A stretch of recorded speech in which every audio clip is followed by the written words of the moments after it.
गोरखपुर फैजाबाद स्नातक निर्वाचन क्षेत्र से विधान परिषद के भारतीय जनता पार्टी के प्रत्याशी देवेंद्र प्रताप सिंह ने एक पत्रकार वार्ता को संबोधित करते हुए कहा कि गोरखपुर फैजाबाद स्नातक क्षेत्र के एमएलसी के रूप में सड़क से लेकर सदन तक हमारे अनवरत संघर्ष के आप साक्षी हैं।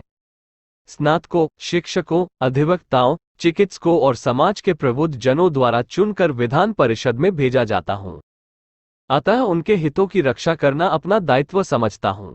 विधान परिषद में रहते हुए मैंने उत्तर प्रदेश के शिक्षकों, स्नातकों, युवाओं और नौजवानों के हित को सर्वोपरि रखते हुए मैंने संघर्ष का कीर्तिमान स्थापित किया है। मेरे संघर्ष का ही परिणाम है कि 2017 के पूर्व की सरकार सत्ता से बेदखल हुई और समाजवादी पार्टी की सरकार द्वारा किए गए व्यापक भर्ती भ्रष्टाचार के जिम्मेदार लोग कानून के शिकंजे में हैं। उत्तर प्रदेश में योगी आदित्यनाथ जी के नेतृत्व में सरकार लोक कल्याण और विकास के अप्रतिम मानदंड स्थापित कर रही है तथा जनता को सम्मानपूर्ण जीवन जीने के आदर्श समाज का सृजन कर रही है। योगी आदित्यनाथ जी के प्रतिबद्धता का ही यह परिणाम है कि प्रदेश के गुंडे, माफिया और अराजक तत्व सलाखों के भीतर है। इस सरकार ने विकास का जो मॉडल प्रस्तुत किया है उसे देश ही नहीं दुनिया के अनेक राष्ट्र स्वीकार कर लागू कर रहे हैं। सरकार ने शिक्षा, स्वास्थ्य, सुरक्षा और रोजगार के अवसर उपलब्ध कराने में अभूतपूर्व उपलब्धियां हासिल की है। मेरा चुनाव प्रदेश के स्नातकों, बेरोजगारों, छात्रों, नौजवानों, शिक्षकों, अधिवक्ताओं तथा आम जन मानस के सम्मान का चुनाव है। हर पढ़े लिखे नौजवानों और बुद्धिजीवियों के लिए लोकतांत्रिक उत्सव है। मैं आप सभी से लोकतंत्र के इस उत्सव में आपके बहुमूल्य योगदान की अपील करता हूं।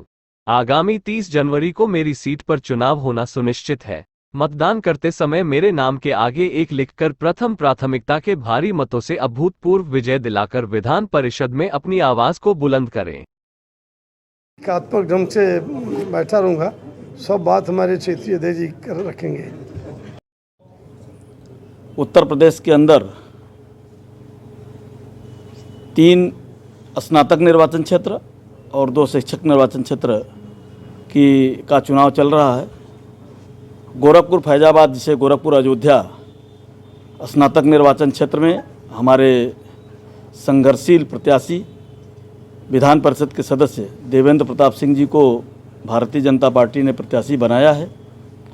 आज उसी संदर्भ में हम लोग संयुक्त रूप से श्री देवेंद्र प्रताप सिंह जी और मैं क्षेत्र अध्यक्ष डॉक्टर धर्मेंद्र सिंह, हम लोग संयुक्त रूप से आज पत्रकार वार्ता कर रहे हैं।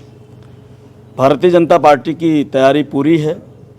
भारतीय जनता पार्टी ने और हमारे प्रत्याशी ने भी मिलकर के हम सब लोगों ने वोट भी बनवाए हैं और अपने संगठन के सिस्टम के आधार पर हम लोगों ने हर ज़िले में बैठकें की हैं, हर मतदान केंद्र पर अपनी रचना खड़ी की है और हर बूथ पर एक संरचना खड़ी करने का काम हम सब ने किया है।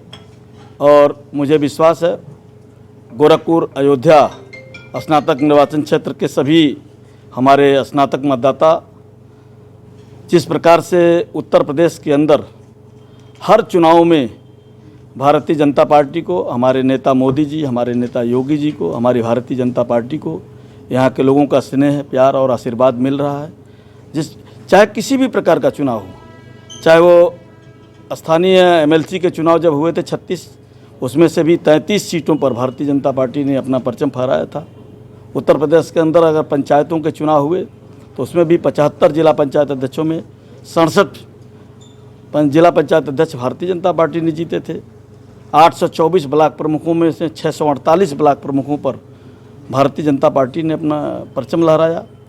और गोरखपुर क्षेत्र में तो जब हम लोगों ने अभी बाई इलेक्शन लड़ा लोकसभा का, उसमें समाजवादी पार्टी के गढ़ को भेदते हुए दिनेश लाल निरहुआ के रूप में यहाँ भी हमने परचम फहराया। मुझे विश्वास है गोरखपुर, चाहे वो लोकसभा और विधानसभा की दृष्टि से भी आप देखेंगे तो हर चुनाव में यहाँ के जनता का स्नेह प्यार हम सबको पर्याप्त मिल रहा है और एक नए भारत का नया उत्तर प्रदेश योगी जी के नेतृत्व में बन रहा है। मुझे विश्वास है कि मोदी जी और योगी जी और भारतीय जनता पार्टी को उसी प्रकार का स्नेह और प्यार इस स्नातक निर्वाचन क्षेत्र में श्री देवेंद्र प्रताप सिंह जी जो जुझारू हमारे प्रत्याशी हैं, संघर्षों के पर्याय हैं, यहाँ की जनता जनार्दन और हमारे स्नातक निर्वाचन क्षेत्र के सभी मतदाता भारतीय जनता पार्टी के पक्ष में अपना मतदान करके श्री देवेंद्र प्रताप सिंह जी को और अधिक मतों से जिता करके भारतीय जनता पार्टी को मजबूती प्रदान करेंगे। मोदी जी और योगी जी के हाथों को मजबूती प्रदान करेंगे। चाहे वो 2014 के लोकसभा के चुनाव हुए हों, चाहे 2017 के विधानसभा के चुनाव हुए हों, चाहे 2022 के विधानसभा के चुनाव हुए हैं। हर चुनाव में जिस प्रकार से यहाँ के जनता का आशीर्वाद भारतीय जनता पार्टी के पक्ष में आया है, स्नातक निर्वाचन के चुनाव में भी मैं अपील करता हूँ अपने सभी भारतीय जनता पार्टी गोरखपुर क्षेत्र के सभी पदाधिकारियों को, सभी कार्यकर्ताओं को और यहाँ के स्नातक सभी बहनों भाइयों मतदाताओं को कि 30 तारीख को एक एक वोट हमारा मोदी जी और योगी जी की नीतियों में आस्था व्यक्त करते हुए उनको और मजबूत बनाने के नए भारत का दुनिया के शक्तिशाली राष्ट्रों के कतार में जहां मोदी जी खड़ा कर रहे हैं, वहीं योगी जी के नेतृत्व में एक नया उत्तर प्रदेश जो विकास की दृष्टि से आगे बढ़ रहा है, आस्था के केंद्रों को मजबूत करके, वहीं 30 तारीख को स्नातक निर्वाचन क्षेत्र में एक एक वोट भारतीय जनता पार्टी को श्री देवेंद्र प्रताप सिंह के नाम के आगे एक लिख करके इनको भारी मतों से जिता करके मोदी जी और योगी जी को के हाथों को मजबूत बनाएंगे। जैसा देखा जा रहा है कि समाजवादी पार्टी ने भी ताल ठोका, आप क्या कहना चाहेंगे?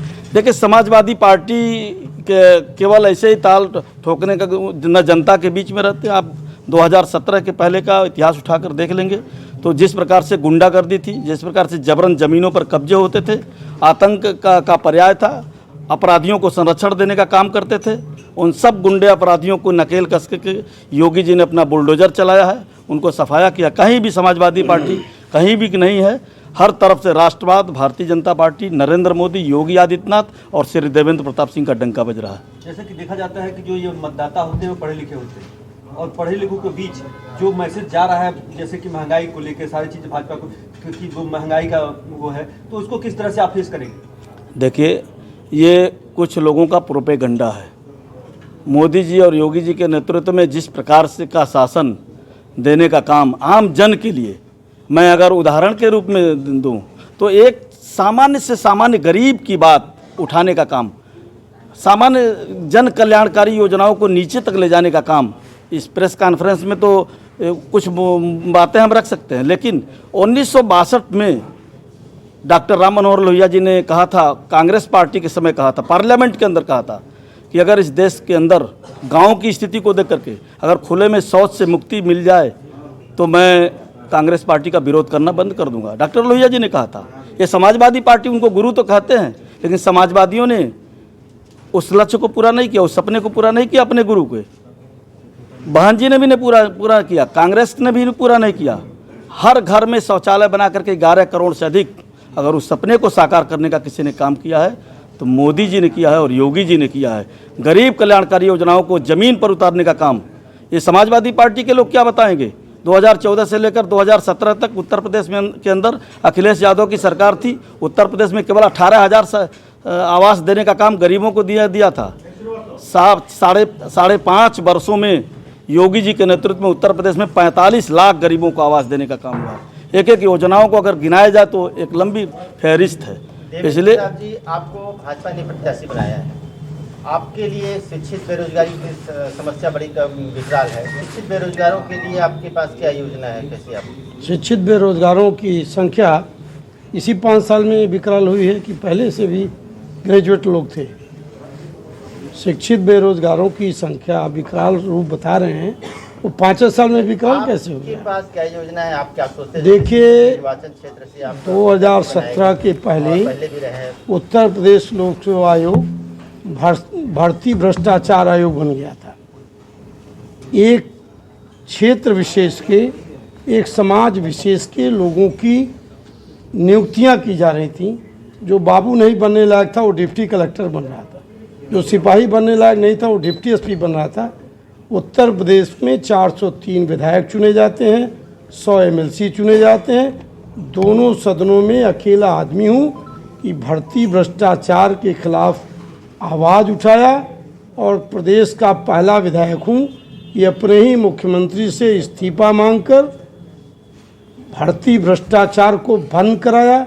सीबीआई जांच कराकर आज उत्तर प्रदेश लोक सेवा आयोग की कार्यप्रणाली को एकदम ट्रांसपेरेंट, पारदर्शी निष्पक्ष और ईमानदार बना दिया। आज लोगों को नियुक्तियां अपनी प्रतिभा के आधार पर, अपनी योग्यता के आधार पर मिल रही हैं।